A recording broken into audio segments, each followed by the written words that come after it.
Hey everyone, Happy New Year. Welcome back to the Mass Retirees Weekly Update. Today's Friday, January 5th, 2024. I'm Sean Duhamel. Thank you so much for joining with us and tuning in once again in this brand new year. I hope all of you had a wonderful holiday season. I know I certainly did. I hope you had some time to spend with family and friends and just relax a little bit. And after a little bit of time off here at Mass Retirees, we are right back at it here at 11 Beacon Street. And let me just jump into things right off the bat. We really have 5 key things that we are very focused on and paying very close attention to over the next, say, 2 or 3 months, and in some cases right through the summer. First and foremost, we are jumping into our 2024 area meeting schedule with a meeting today in Tewksbury at the Tewksbury Wilmington Elks Lodge. It starts at 11 a.m. One of the things I'm hoping for in 2024 is that we start our meetings a little bit closer to the start time, which traditionally is 11 a.m. There's going to be maybe 1 or 2 meetings where it has a different start time, but for the most part, we're trying to kick off the meetings at 11 and then get you out of there roughly 90 minutes later, so around 12:30. We're also hoping to streamline the presentation a little bit, and that really falls on me. I can be a little bit long-worded at times, both in our meetings and in these videos, and I'm going to try to be a little bit more concise, get you in and out. I know even though you're retired, you still have a full plate, you have a lot of things going on, and sitting and listening to a presentation for more than 90 minutes is really a long time. We also want to make sure that we're offering enough time at the end of the meeting for a proper Q&A and time for those of you who want to stay behind and talk to us privately about any questions you might have or problems that are related to your retirement. We just want to make sure that we're providing enough time for all of that. So if you're in and around the Tewksbury area today, please come on by, say hello. One of my favorite parts of working for all of you is seeing you in person. So whether it's today's meeting in Tewksbury or one of our future meetings, either here in Massachusetts or the ones that we're going to be holding in Florida this year, come on by, say hello. Let's get to know each other a little bit. Now, if you are interested in our upcoming schedule of events, page 3 of the newsletter always provides a full calendar of upcoming events, in addition to us reminding you through videos like this. Beyond our area meetings, we're also focused on 4 specific, really, subject areas or issues. First and foremost, this is the time of year where the States Group Insurance Commission, along with a number of cities and towns at the local level, are working on changes to the retiree and active employee health insurance plans. Those changes could include plan design changes such as copayments and deductibles, and certainly premium contribution payments, whether it's the annual payment or the monthly payment, which is more important. All of those decisions are being made January, February, March, and in some cases into April. But with the state GIC, they began their annual review of the plans back in December. Today's email message to all of our members will contain a link to that GIC meeting. The nice thing, or a silver lining, that came about through the pandemic is the fact that the GIC broadcasts all of their meetings live on YouTube, and it also provides for a historical record or an archive on YouTube of all of the GIC's past meetings. So today's email blast contains a link to the December meeting that if you are enrolled for the GIC, you might want to go back and watch the meeting, give you a little bit of a deeper understanding of what's going on, what are some of the things that they're talking about, what are they focused on, and who the different players are in this process. You've heard us talk about Matt Vino a lot. Matt is the executive director of the GIC. He should be no stranger to our members at this point. He has participated in a number of virtual teletown hall events and has been very accessible to us. But whether it's other GIC staff members or a member of the 17-person GIC commission, it just gives you a better understanding of who's involved, what they're doing, what they're saying. So if nothing else, there are no surprises coming about. Now, one of the topics that was focused on at the December 21st GIC meeting is the upcoming contribution premium splits or premium rates for FY25, which of course kicks off on July 1st. Now, nationally, as well as here in Massachusetts, the disturbing trend has been a sharp increase in healthcare costs. Not necessarily health insurance, but overall healthcare costs. So the cost of prescription drugs, doctor's visits, tests, everything that goes into healthcare spending has been getting more expensive. Some of that has been a result of overall inflation. Some of it's been a result of wage growth. So every time hospital staff, nurses, or other hospital employees or doctor's office employees, they get a pay raise, that may be reflected in the overall costs of the benefits. So nationally, we've seen a sharp uptick in costs across the board. That's also been the experience here in Massachusetts, primarily in the private sector over the past couple of years. Well, at its December meeting, the GIC cautioned that they may be looking at upwards of a 9% on average aggregate rate increase for FY25. Now, 9% would be almost double what we have seen in recent years in terms of rate increases, not just under the GIC plans, but also the local level under plans like Blue Cross and Blue Shield. Over the past decade, we've been very fortunate that for the most part, annual premium increases have been less than 5%, or somewhere over the last couple of years has been in the neighborhood of 5%. So they have been relatively stable. Obviously, it goes without saying, we would prefer to see no increase in cost whatsoever, or even a decrease in cost.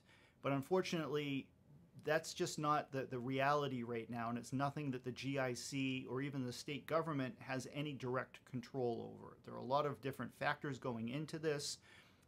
Prescription drug costs are a huge driving factor. Utilization is a driving factor.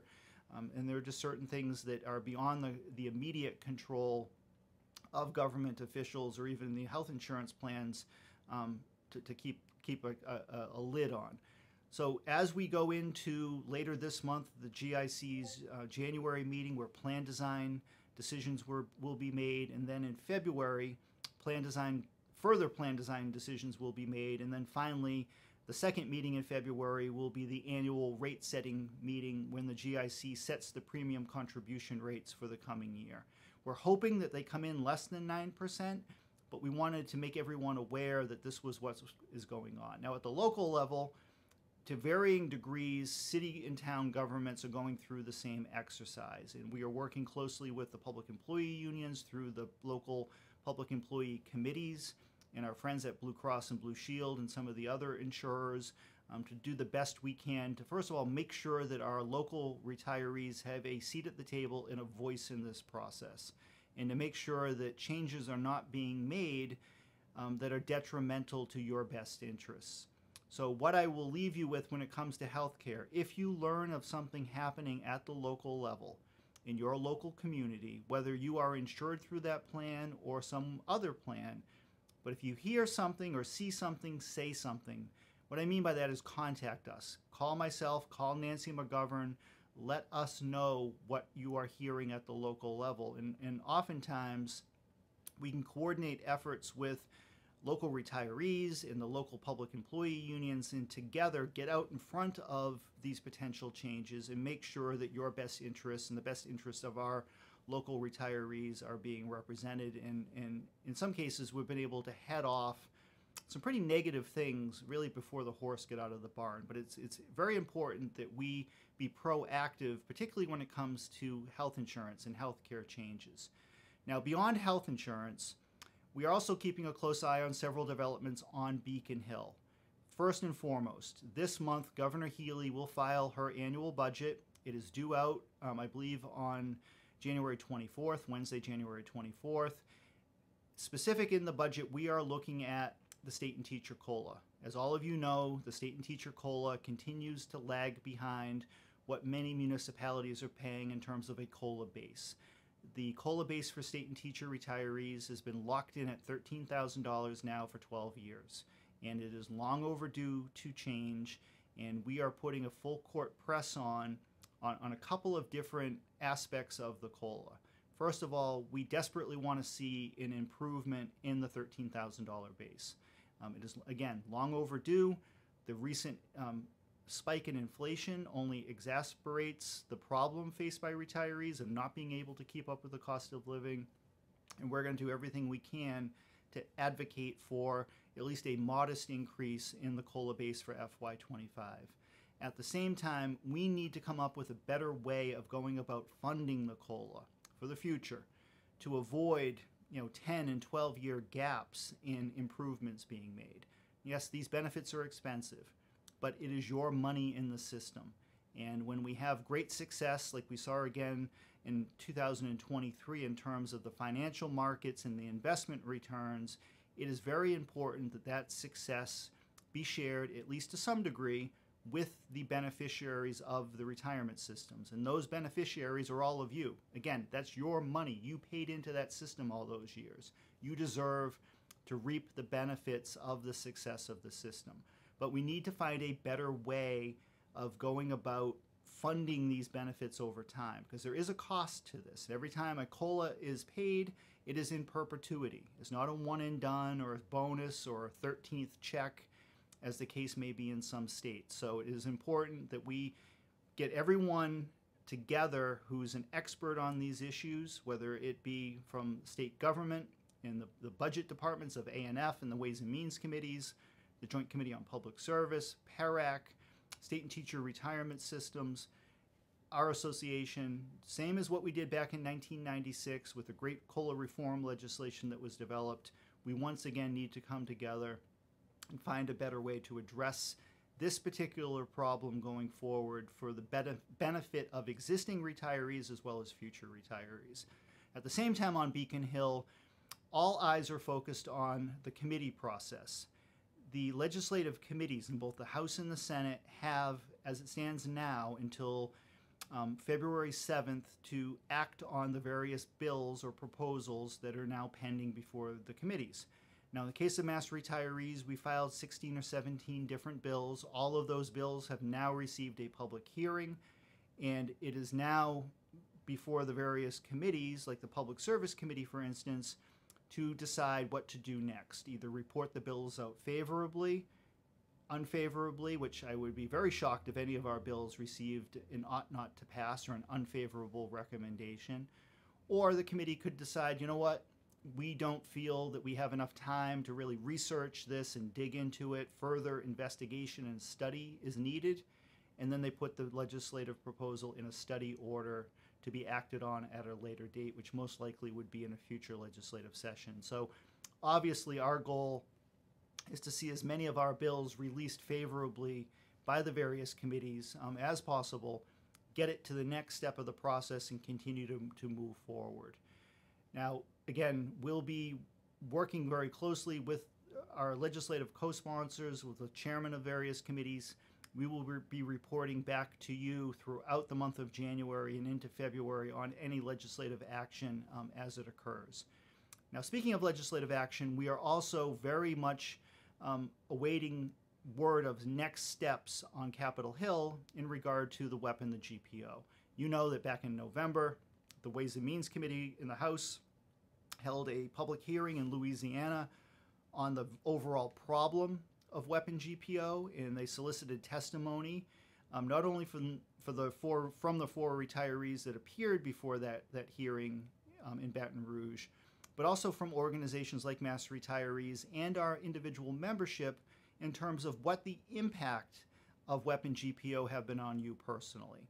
And we know that the committee has now heard from tens of thousands of retirees from across the country on the need for some change with weapon GPO. Now, whether or not that change comes in the form of a full repeal of both laws or some type of a compromise reform of both weapon GPO remains to be seen. What we suspect is going to happen next is that the committee will hold a public hearing specifically focused on the various proposals or bills that are now pending before the committee that would either repeal or reform WEP and or GPO. But we're not certain. We're not going to know for sure until the Republican leadership of the committee, which is Chairman Jason Smith and his staff, make a decision on what they plan to do next. But again, we will be reporting back to you as soon as we hear. Now, Nancy McGovern and I will be in Washington, D.C. during the week of January 21st. We're attending the annual legislative conference of an organization known as NCEPRS. NCEPRS represents and advocates on behalf of all of the public retirement systems across the country. They are located in or headquartered in Washington, D.C. They have a fantastic annual conference. We'll be there for a couple of days for that, but we're also going to piggyback during that trip and have meetings with some of the public employee unions in Washington, D.C., as well as some of the Social Security advocacy groups and some of the legislative leadership or congressional leadership on Capitol Hill. My hope is that we can come away with a little bit of a deeper and clearer understanding of what potential next steps might look like and what the prospect might be in 2024 of finally seeing some legislation pass that would either repeal or reform these two very regressive and just extremely unfair laws. And again, we're going to report back to you on all of these issues. Keep a close eye on our weekly updates, on our social media, on massretirees.com. And I hope if you are in the vicinity of either Tewksbury today or one of our other area meetings, come on by, say hello. We'd love to see you in person. All of our area meetings contain light refreshments. They're open to all association members as well as associate members, and you're always welcome to bring a guest. So with that, I'm going to log off for today. 16 minutes is a long time. Again, I'm going to try to cut these back a little bit going forward. I had a lot to say today, but again, Happy New Year. Thank you so much for your support and your membership, and we'll talk to you again real soon. Bye-bye, everybody.